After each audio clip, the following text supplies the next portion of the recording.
মৰাণহাট ক্ৰীড়া সন্থাৰ উদ্যোগত চৰাইদেউ জিলা ক্ৰীড়া সন্থাৰ তত্ত্বাৱধানত নলনীমা অম্লানজ্যোতি সংঘৰ আতিথ্যত আজিৰে পৰা আমি নলনীমা মজলীয়া বিদ্যালয়ৰ খেলপথাৰত মৰাণহাট আন্তঃ ক্লাব ফুটবল প্ৰতিযোগিতা 2025 বৰ্ষ আৰম্ভ কৰিছোঁ।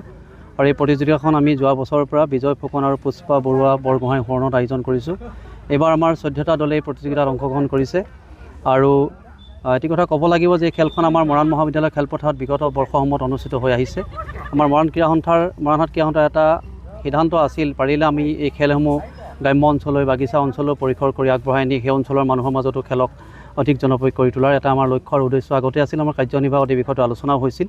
আৰু এই বছৰ যিহেতু মৰাণ মহাবিদ্যালয় খেলপথাৰখন বিভিন্ন কাৰণত খেলৰ উপযোগী হৈ নথকাৰ বাবে আমি সুবিধাটো পালোঁ। সেইকাৰণে আমি নলনীমাম এই ঠাইডোখৰত এই খেলখন খেলাবলৈ আজিৰ পৰা সিদ্ধান্ত গ্ৰহণ কৰিলোঁ। আৰু ইতিমধ্যে আমাৰ সভাপতি তথা অসম চৰকাৰৰ জ্যেষ্ঠ জনপ্ৰিয় মন্ত্ৰী যোগেন মোহন ডাঙৰীয়া পতাকা উত্তোলন কৰাৰ লগতে খেলখনি আনুষ্ঠানিকভাৱে উদ্বোধন কৰিছে। আৰু আজি এই অনুষ্ঠানটোত আমাৰ প্ৰাক্তন শিক্ষা বিষয়া আব্দুল জলিল ছাৰৰ লগতে মৰাণ মহাবিদ্যালয়ৰ প্ৰবক্তা নবীন গগৈ সমন্বিতে মৰাণহাট ক্ৰীড়া সন্থাৰ সকলো বিষয়ববীয়া উপস্থিত আছে। আমি খুব কম সময়ৰ ভিতৰতে আমি খেলখন আয়োজন কৰিছোঁ আৰু আমাৰ যথেষ্ট দৰ্শকে আমাক সহযোগিতা আগবঢ়াইছে। আৰু আশা ৰাখিছোঁ অনাগত দিনত খেলুৱৈসকলক আগবঢ়াই নিয়াৰ লক্ষ্য উদ্দেশ্য ৰাখি মৰাণহাট ক্ৰীড়া সন্থাই আয়োজন কৰা এই প্ৰতিযোগিতাসমূহত সকলোৰে সহযোগিতা কামনা কৰিছোঁ। আৰু আমাৰ বিশেষকৈ সাংবাদিক বন্ধুসকলক আপোনালোকৰ যোগেদি আমি সদায় প্ৰচাৰ আৰু প্ৰসাৰৰ ক্ষেত্ৰত সহযোগিতা লাভ কৰি আহিছোঁ। আপোনালোকে মৰাণৰ পৰা আজি প্ৰায় 10 কিলোমিটাৰ বাট এই খেলখনৰ বাতৰি পৰিৱেশন কৰিবলৈ আহি আমাক সহযোগিতা কৰাৰ বাবে আপোনালোককো ধন্যবাদ আৰু কৃতজ্ঞতা জ্ঞাপন কৰিছোঁ। সন্থাৰ উদ্যোগত আমাৰ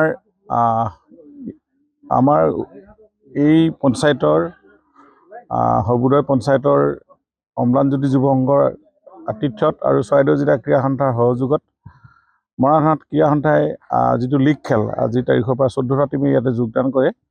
আজিৰ পৰা শুভাৰম্ভ হৈছে। আজি শুভাৰম্ভণি খেলখন ডিপ্ৰাঘাট আৰু দিৰৈৰাঙলী যুৱ সংঘৰ মাজত অনুষ্ঠিত হৈছে।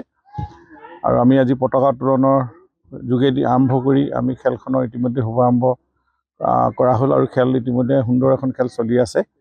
আৰু মৰাণহাট ক্ৰীড়া সন্থা নতুনকৈ যিহেতু আমি সন্থা গঠন কৰি বিভিন্ন ধৰণৰ খেলক অধিক জনপ্ৰিয় কৰি তুলিবৰ কাৰণে বিভিন্ন কাৰ্যসূচী পদক্ষেপ লোৱা হৈছে। আমি এটা জিম আমি তাতে উন্মোচন কৰি প্ৰায় 150 ডেইলি তাতে তেওঁ শৰীৰ চৰ্চা কৰে।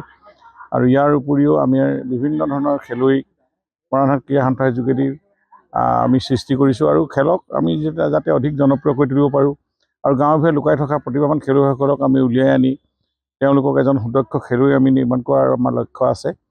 আগন্তুক দিনত আমি আপোনালোকৰ যোগেদি আপোনাৰ সকলোৰে সহযোগ বিচাৰিছোঁ। আৰু আমাৰ এই খেলখনৰ যোগেদি আমাৰ ইয়াৰ পৰা এটা ভাল টিম আমি ইয়াৰ পৰা উলিয়াব লাগিব। আৰু যিটো অসম টিমৰ লগত আমি যাতে তেওঁলোকৰ লগত আমি কম্পিটিশ্যন কৰাবৰ কাৰণে ভাল খেলৰ এটা দলৰ সৃষ্টি কৰাটো আমাৰ লক্ষ্য আছে। এতিয়া গাঁৱে ভূঞে হওক বা বিভিন্ন বাগিচা অঞ্চলসমূহত বহুত ভাল খেলুৱৈ সুদক্ষ খেলুৱৈ ইতিমধ্যে জন্ম হৈছে বা তেওঁলোকে বিভিন্ন অনুশীলন কৰি আছে। যিহেতু ডক্টৰ ভূপেন হাজৰিকাই কোৱাৰ দৰে এই পৃথিৱী এক ক্ৰীড়াংগন, ক্ৰীড়াই হ'ল শান্তিৰ প্ৰাংগণ, খেলে সমাজ গঢ়ে, জাতি গঢ়ে। আৰু খেলৰ যোগেদি আমাৰ সমাজখন আমি অধিক শক্তিশালী কৰিব পাৰোঁ। উঠি অহা প্ৰজন্মক সৎ পথত অনা আৰু খেলৰ যোগেদি সংস্থাপিত কৰা আৰু তেওঁলোকৰ আৰু এই খেলৰ যোগেদি তেওঁলোকে ভৱিষ্যত নিৰূপণ কৰা। আমি এজন সুদক্ষ খেলুৱৈ, জাতিৰ গৌৰৱ, দেশৰ সম্পদ বুলি কওঁ।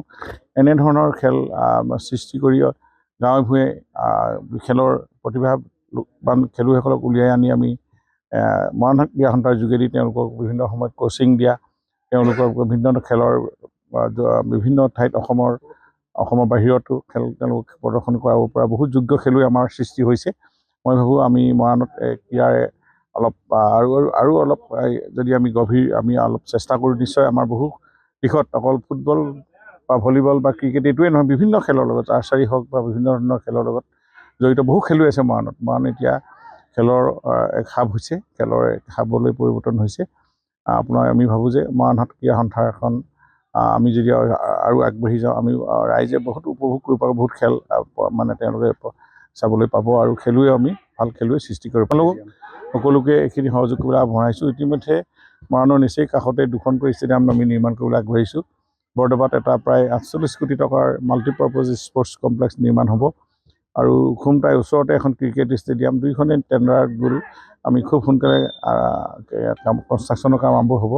আৰু এইটো পূৰ্ণাংগ পোৱাৰ লগে লগে দেশ বিদেশৰ ভাল খেলুৱৈ, আন্তঃৰাষ্ট্ৰীয় ৰাষ্ট্ৰীয় পৰ্যায়ৰ খেলুৱৈও আহি আমাৰ এই মৰাণত আমি বিভিন্ন ধৰণৰ খেল কোচিং দিব পাৰিব পাৰে, আমাৰ খেলুৱৈসকলে তেওঁলোকক লগ ল'ব পাৰিব। এনেকুৱা ধৰণৰ বহু কথা আমাৰ মৰাণহাট ক্ৰীড়া সন্থাৰ পৰিকল্পনা আছে। এইখিনি সফল ৰূপায়ণ কৰিবলৈ হ'লে আমাৰ খেলুৱৈপ্ৰেমী ৰাইজৰ সহযোগিতা আমি একান্তই কামনা কৰিছোঁ। যিকোনো খবৰৰ বাবে যোগাযোগ কৰক 7099017330 লগতে 7099017110 নম্বৰত।